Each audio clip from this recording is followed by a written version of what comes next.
Welcome back, everybody, to the 9th episode of the Ranger Podcast. My name's Aiden. And I'm Sydney. Obviously, our third host isn't here today. Still asleep, but it's okay. We're still going to have a great episode today. Now, for the guest we have, it's a personal favorite of mine. Everyone, please welcome Mr. Meyrat. Mr. Meyrat, I want to thank you for coming on. You've been actually talking to me about this podcast for a while, saying that I should have had you on a while ago. Yeah. Well, yeah, I mean, I've done some podcasts, I'll write, and I have thoughts on things, and I hold court in my class, so, yeah, I would have thought I was a natural pick for your first podcast guest. Well, it's funny because you came to me whenever Miss Thomason came on, and you were like, I guess I know who your favorite teacher is now. Yeah, that's true. I mean, I still kind of think that, so, nothing you say can change my mind at this point. Okay. Okay. Actually, but I should give props to Miss Thomason. She actually gave me this mug, and I keep using it. My favorite coworker gave me this mug, so shout out Miss Thomason. Is she your favorite coworker?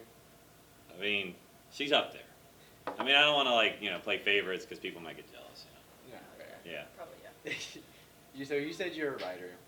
What is your thought process when you're going into making an article? What are the things you run through your head? Well, I think about something that bothers me. Or I hear an argument kids make or people make, but I'm around kids all the time, so it's usually it comes from the class. I'll hear a kid say something dumb, and then I'll think about well, why would they think that? And then oh, okay, they're kind of getting it from here. Okay, and then I kind of analyze the issue and then form my own argument about it. So I mean, I started writing because I was writing essays with y'all, with the AP Lang classes, and then I ran out of prompts to do because I've done them all. So I'm okay, I guess I'll start writing for publication. That was the story. My origin story. Your origin story? Yeah. So what's your favorite article that you've ever written? Well, it's kind of notorious. And kids kind of know about it already, even before they have me. It's about Disney princesses. And so if you look up my name, don't look up my name. But if you do, that's the article that pops up. And I kind of make the case that the new Disney princesses that are, the three-dimensional, starting with... was it Tangled? Yeah, Tangled, Frozen, Moana, and I guess we'll include Brave. I talk about Brave. Oh, Brave's the worst. I basically say they're not very good. I say it's this is where you get the girl boss princesses, and there's not much of a love story, and they're all kind of predictable, and it's all kind of meant to push a message on kids. And so, I take a provocative stance and say, well, I don't think these movies are very good. And I think the old classics are actually pretty good. And what's funny about that whole thing is it's just Disney princesses, right? But I actually got hate mail and hate tweets for that article, and I still do.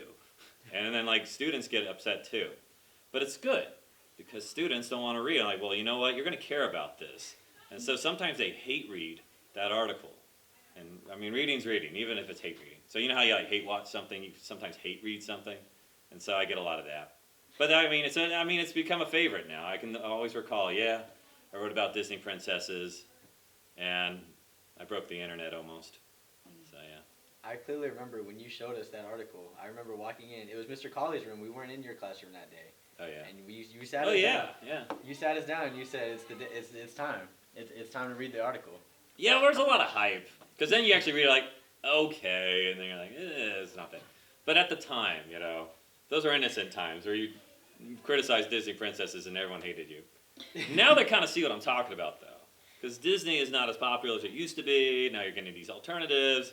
And they're making that new Snow White with Rachel Zegler. And anyone who knows about this it doesn't look that good. It's kind of weird. Okay, just saying.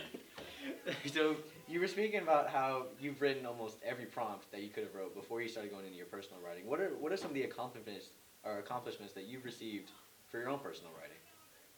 Not hate mail. Good things. Well, the hate mail is what I am most proud of. I think it's I got to somebody. No, I get paid. So, I got a family to feed. So, if people take this stuff the wrong way or whatever, look, man, I'm just feeding my family. So I don't know. And it's nice to get readers, and it's nice to get people who agree. It's nice to get hate mail. Mostly one of my stuff is that controversial. You know, I mostly just do book reviews. I did a book review, got posted today. So, I mean, I'm proud of that. I mean, and it helps keeps me sharp. You know, like when I was a student and I took, you know, advanced English and AP English, my teachers, you know what they would say when they said, okay, write an essay, have a thesis, make sure it has 3 or 4 pages, go. And then I would never know if I was doing it right or wrong. I never got to see samples. I never got to see models. So then, you know, as an English teacher, I'm like, well, look, I'm going to write these. I'm going to show you how it's done. And so now I have a new nickname that I gave myself, Maverick. And if you go to my room, you will see a poster of Top Gun, well, Meyrat, okay? And it's just me looking like Maverick. And I call myself Maverick because there's a scene in the movie where Maverick runs the course in under 2 minutes that everybody thinks is impossible, and they're all arguing with each other while he does it. And they're like, oh my gosh, who's doing that? And it's Maverick. And so basically, you know, we look over essays after they do theirs, and I say, all right, time for Maverick to come in and show you how it's done. And I do it, and everyone claps, and they're like, oh my gosh, I have faith in humanity again. And so now it's Maverick Meyrat, Meyrat Maverick, or just plain Maverick. That's iconic. Yeah, Yeah. Wow. you heard it here. Mr. Meyrat, do you remember the first day of AP Lang, my junior year, what basketball player you compared yourself to? No. You said, and I quote, I'm the Kobe Bryant of English. Oh, true. Okay. Yeah, I did Kobe. I don't like LeBron. You know, well, you know, and even at the, you know, like Kobe has a tragic story, but, and, you know, I used to hate Kobe because he like scored over 80 points like on the Mavericks. It was the Kind of like repeatedly. I think like he would always score over 50. I'm like, wait, is that possible? You know, when you asked me that question, I was thinking of Sean Bradley. Do you remember Sean Bradley? I do remember Sean Bradley. He was like that big tall dude that played for the Mavericks. He was like the anti-Yao Ming though. Like he was not a great center, poor guy. I think he got in a car accident, poor guy. But anyway, but he was like Yao Ming, who was like the dominant center playing for the Rockets. He got scared of Sean Bradley. That's when we brought him out. And I'm like, yeah, I guess I kind of look like, he's kind of pale, tall, skinny guy. I'm like, I could be like Sean Bradley. But no, Kobe Bryant, yeah, in terms of skill and charisma and just Cobra-like abilities, or wait, is it Mamba? Yeah. Black Mamba, yeah. Snake-like abilities. Yeah, I like Kobe. He's my spirit animal. Or whatever. That's great. What's your favorite part about teaching, just like in general?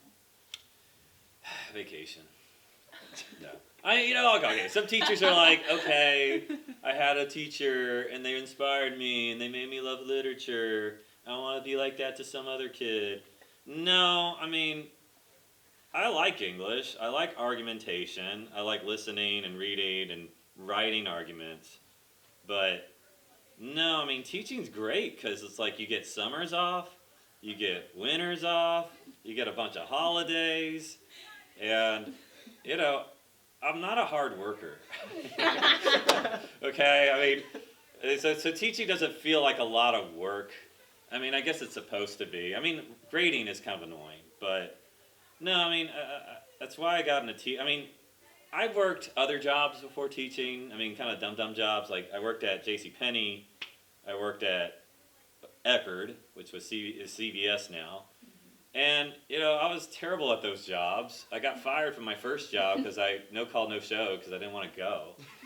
And, you know, but all the jobs, like, I would take a lot of breaks. And I was a terrible employee.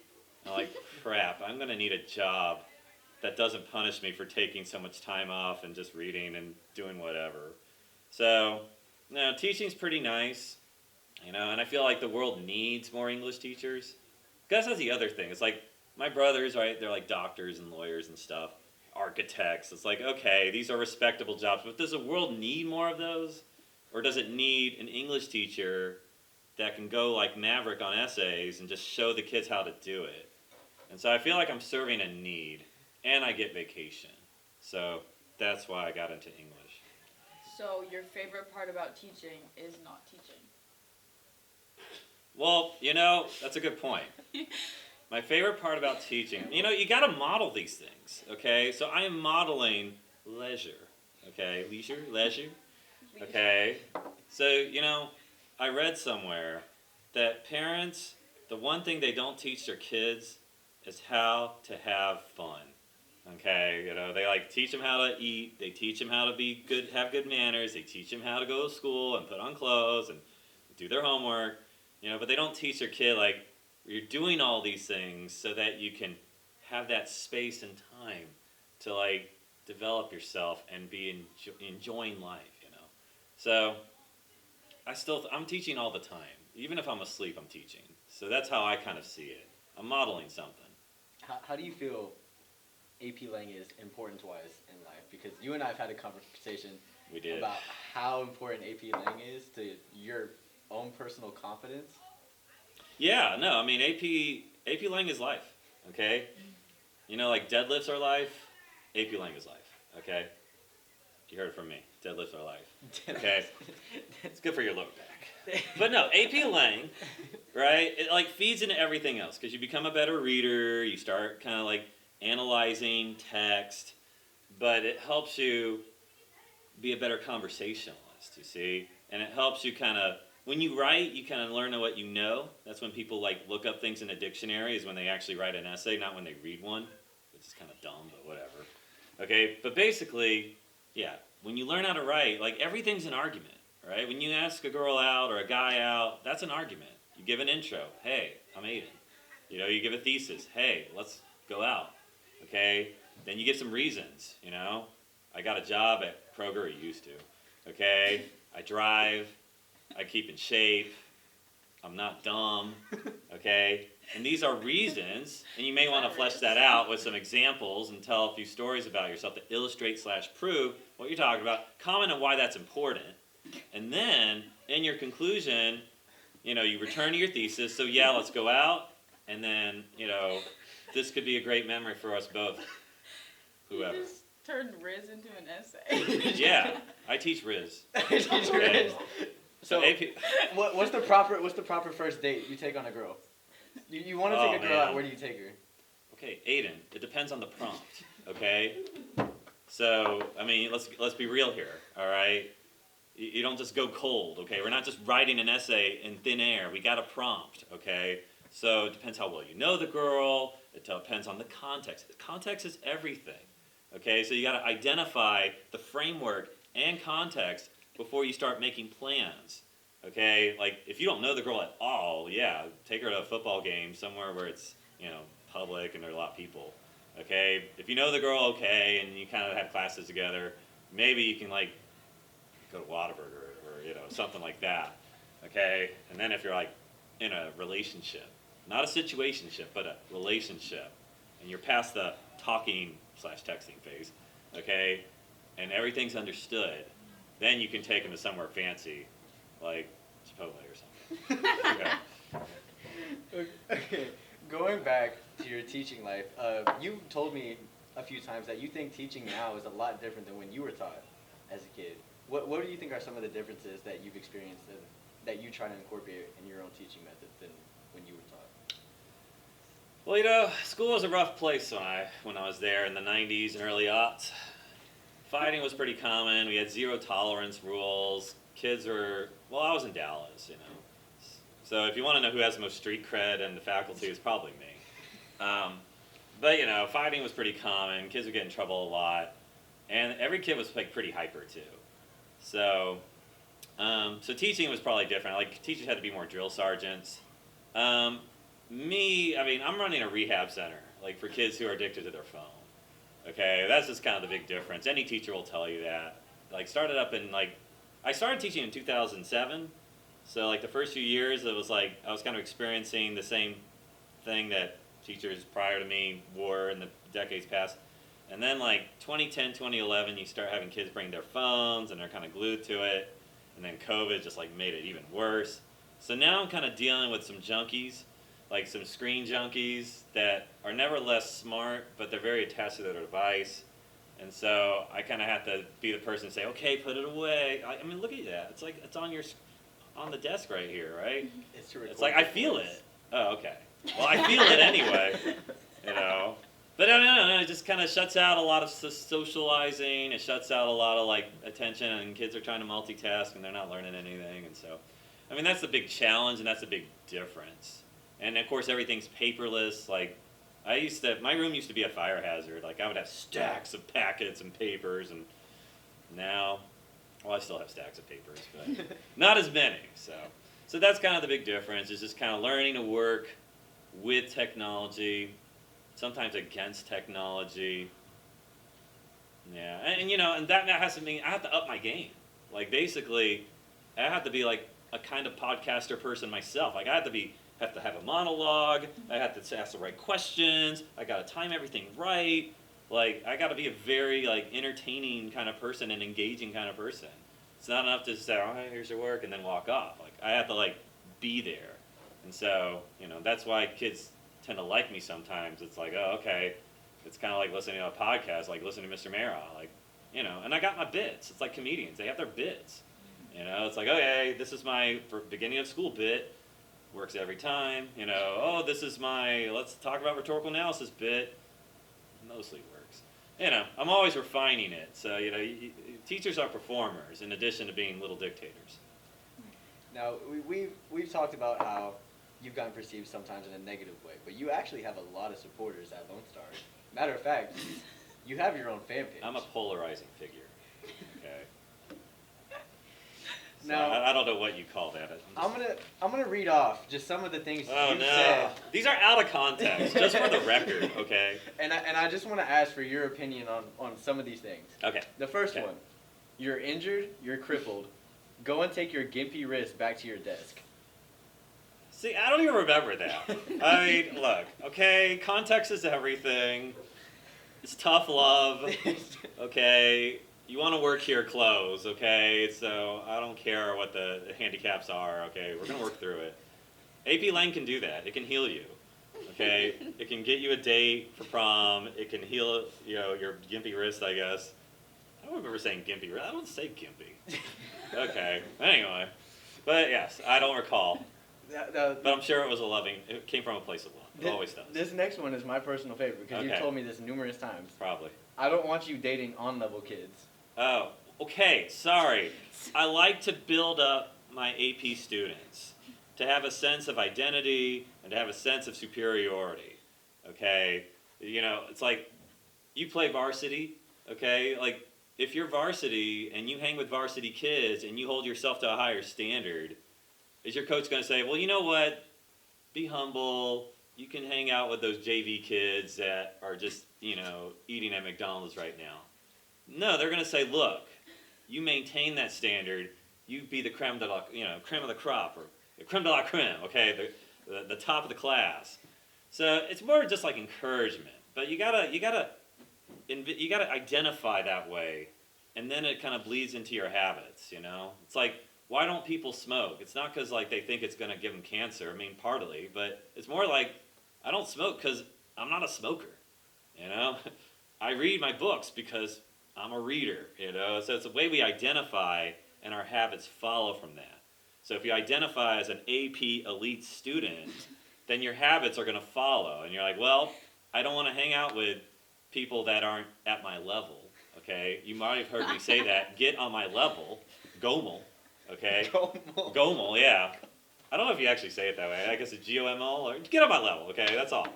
Okay, so I mean, and some kids get on my level and they're great and they succeed, and some kids are just like they got these insecurities and inferiority complexes, and they mix with the other crowd that's just not as serious.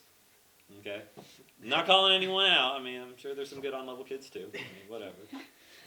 The last one being, people say Columbus had an affair with the king. Oh yeah, okay. That was okay. Now I'm like, wait, what? They said the queen, okay? It was the queen, all right? Isabella, and they like exchanged jewelry or something. There was a movie. Yeah, I mean, my bad. That was a slip up. I mean, that's kind of funny. I mean, not that we're making like judgments here, okay? I mean, if he had a thing with the king or whatever, I mean, it's more a political issue than any relational issue. We celebrate all lifestyles here. Okay. Lastly, Okay. we ask every guest this. Oh no. Who is your favorite student? Wow. You know what? I think Veronica Brozhanek was a really great kid, and I just kind of hold her up to other Lone Star kids, like follow her example. Just good at sports, good at like English, good at life. Not good at So- school, just good at English. Well, I guess she was. Apparently, she was pretty good at like math and science or something. Yeah, everything. Okay. Yeah, just good at everything. So I mean, I think it's safe to say her since she's gone. You know, I mean, I got to see how y'all finish. You see. Yeah. Well, that's all we have for today. We want to thank you guys for watching. Thank you, Mr. Meyrat, for coming on again. And lastly, make it a Ranger Day.